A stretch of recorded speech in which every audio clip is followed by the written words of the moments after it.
Okay, so we are into this play with Docker labs. I'm just going to demonstrate how to use history command, and for that we'll just launch an instance.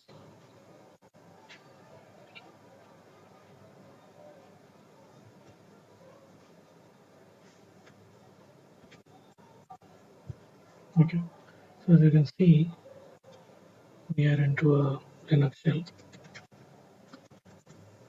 Okay, so typically when you fire history command, you see the list of commands that were fired. Okay. Now, if the requirement is to see what was the time at which these commands were fired, there's nothing in this history. Now, how do we enable that? Okay, so that is possible to export a variable which is his time format, and there are different formats of time that you want to try out. So I'm just going to show one simple example. Okay, so once you set this, okay, now let's say we fire mkdir test. Okay, and we create a file test.txt. Okay, and then we'll say ls. Okay, now let's see what's inside of history. If you see here, the the times that we see for each command now have started to show up. Okay, obviously these times are on the server time zone. Okay, so if you see a date here, you'll see it's in UTC, which is 13, 10, 18. Okay, and all those commands that were fired in that particular time are now visible.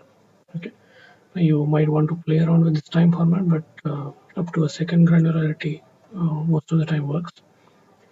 So that's how you can add time information. Now let's move on to something else. Okay,